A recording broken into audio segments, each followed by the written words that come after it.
ಮಗ ಕ್ಯೂರಿಂಗ್ ಮಾಡಿದ್ದೀರಾ? ಕ್ಯೂರಿಂಗ್ ಮಾಡಿದ್ದೀರಾ? ಚೆನ್ನಾಗಿ ಮಾಡಿಬಿಡು. ಆ ಕಡೆಯಿಂದ ಮಾಡಿಸೋ ಸ್ವಲ್ಪ, ಎರಡು ಕಡೆ ಕ್ಯೂರಿಂಗ್ ಮಾಡಬೇಕು. ಆಮೇಲೆ ನೀವು ಮಡ್ಡಿ ಮಿಕ್ಸ್ ಮಾಡಿ ಹಾಕ್ತಾಯಿದ್ದೀರಾ?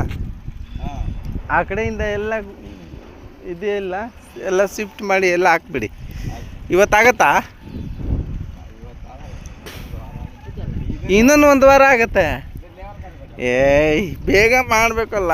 2 ದಿವಸ ಎಲ್ಲ ಮಾಡಿ ಕ್ಲೋಸ್ ಮಾಡೋ. ಮಂಡೇ ಗಂಟೆ ಕ್ಲಿಯರ್ ಮಾಡಿಸ್ಬಿಡೋದು. ಎಲ್ಲಿ ಮೇಸ್ತ್ರಿ ಜಯಪ್ಪ ಅವರೇ? ಆ ಗುಡ ಅದರೆಲ್ಲ ರೂಮ ಒಳಗಡೆ ಸಿಮೆಂಟ್ ಇಲ್ಲ? ಸರಿ, ಚೆನ್ನಾಗಿ ಕ್ಯೂರಿಂಗ್ ಮಾಡಿಸ್ಬಿಡೋ ಫಸ್ಟು. ओके।